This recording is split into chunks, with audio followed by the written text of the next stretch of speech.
Shalom. First and foremost, I want to give all praises, glory, and honor to Yahweh, by Hashem, Yahweh Shai, by Hashem Ruach HaKodesh. I want to give double honors to the other apostles of Great Millstone who rule well in salutations of much love, rest in you, sincere Aki, and pushing the word, truth and sincerity.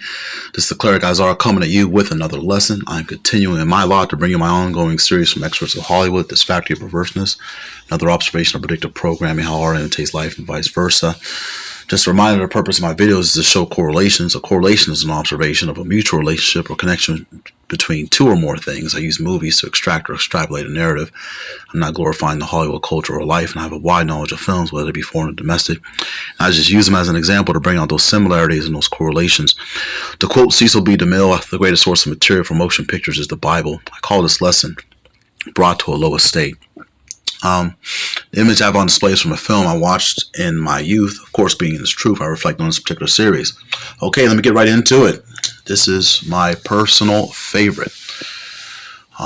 This movie was released 63 years ago on November 18th, 1959. The title of it is Ben-Hur, directed by William Wyler. And like I said, this is my all-time favorite film. And I'm saying this when I wasn't in the truth, and even when I got into the truth, it became even more of my favorite. Basically, let me go and give you the basic synopsis, and let me give you also a spoiler alert. Basically, this is a movie based in the time when Yahweh Shai was born, or one usually called Jesus Christ. He's and the plot is he's born in Bethlehem, of course, among shepherds, and visited by three wise men in a cave. Let me just say also too, this isn't historically accurate. Most likely, this is like a fictional story based in a true time. Okay. All right. So the events of Yahweh Shai, or one we call Jesus Christ, this actually happened, but it was based around this particular individual by the name of Judah Ben-Hur. And in AD 26, he was this wealthy prince and merchant in Jerusalem. And he was wealthy, like I said, and he's living with his mother, Miriam, and his sister, Tisra. And basically just shows you how he has this friend by the name of Masala, who plays the villain in the film. And in this particular scene, showing here on the screen here, they were boyhood friends or childhood friends, and basically Masala has joined the Roman government and got as a high-ranking official in that particular government. And basically,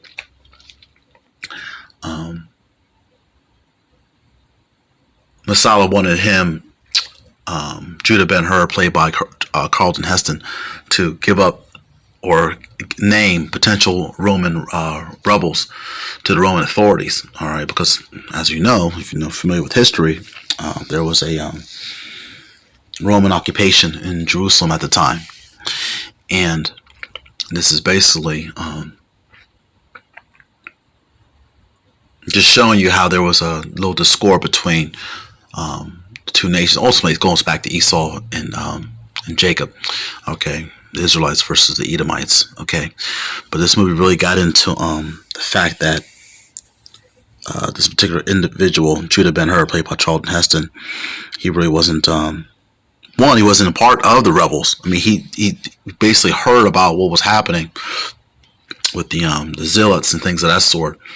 But Masala thought he thought he could get on his good side and get some names. Well, anyway, basically he's betrayed by Masala, and he's set up to take a fall and be arrested, and he gets everything taken away from him, and he goes and becomes a galley slave, and his mother and his sister get taken away to prison and so forth. I mean, he loses everything like overnight.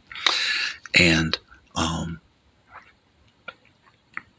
but throughout the movie, which is very, very emotional and a very good way it's written, he encounters the one you English call Jesus Christ, I'm talking about the Cesare Borgia version, but as we know, Yahushua was a black man.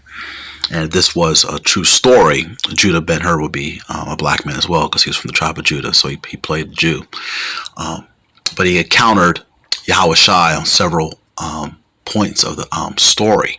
Like one particular time, he's a slave, and he's going through Nazareth, I believe, and they're giving water to all the slaves, and one of the Roman officials or Roman soldiers says, don't give water to this individual, and it's Yahushua that basically gets water to Judah Ben-Hur. Very emotional scene, and the whole entire time he can't get his water, he's like praying to the Most High. He's like, just please God, and he's just trying to get some water, and then Yahushua shows up and gives him the water. But the whole point of this lesson was just to show how as low as you're brought, you can be brought back up again. Because this is what happens to this particular individual. He goes through the galleys. I mean, he's in the prison, and then eventually it leads up to this particular chariot race in between Masala and Judah Ben-Hur. A very climactical chariot race, one of the finest ever filmed. And unfortunately, I never saw the original. This is actually a remake of an original film, but this is the 1959. Supposedly supposed to be the best version of Ben-Hur, and of course, they came out with a version a couple years back. I want to say 2009, and it was nowhere near as good as this one right here. But basically, after this chariot race happens, Judah Ben-Hur is I want to say he's made a prince again, and he returns home and finds out what happened to his mother and his sister and so forth, because they were separated. But very good movie. I would recommend anyone. It's 4 hours. I got to warn you. It's back when films you needed to have an intermission, to have a break, to come back to see the rest of the film. But I just want to bring out some scriptures here, and just to show you how Judah Ben-Hur was just so rich and so wealthy that some of the things that he was encountering, because he would encounter people that would talk about Yahushua, his teachings and so forth, he would just brush it off, and he would just think about other things they needed to take care of, because he was on a mission. Matthew chapter 19 verse 24, Mark chapter 10 verse 25, and Luke chapter 18 verse 25 speaks of that camel going through the eye of a needle, and that the rich man, let me just bring it out. Matthew chapter 19 verse 24. And again, I say unto you, it is easier for a camel to go through the eye of a needle than for a rich man to enter into the kingdom of the Most High. Okay. And so that's basically, give me just a moment here. Select you.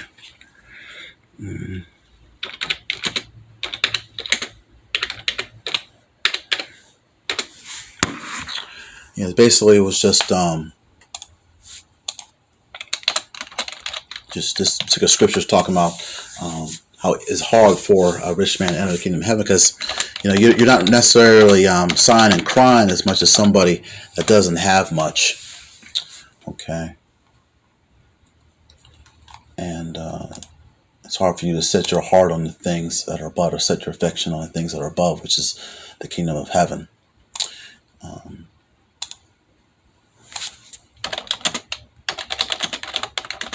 Lucky here, just trying to work here and do a lesson at the same time here. Okay, that gift destroys the heart. When you have plenty and you have everything that you need, or you're required to need, it's hard for you to think on poverty. Okay, let's go in the book of Ecclesiasticus chapter 7 verse 7, and it reads, "Surely oppression maketh a wise man mad, and a gift destroyeth the heart."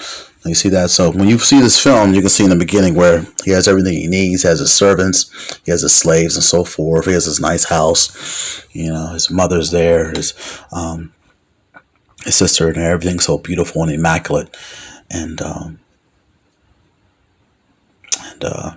Masala comes, and he starts asking these questions about the people that don't have so much and what they're going through and things of that sort. And And Charlton Heston's character, Judah Ben-Hur, is, is not necessarily laxy-daisy, but he just, he's not really concerned about it as much as they would.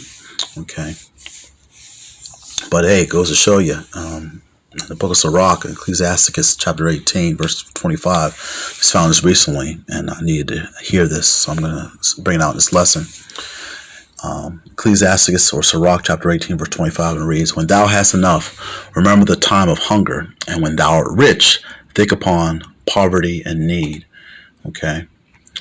And that's quite important, okay, because this thing is bigger than just you, okay. You can't be selfish in this thing of ours. You got to think of the whole nation, specifically, ultimately, the 1/3 of the hopeful elect. All right. And one thing about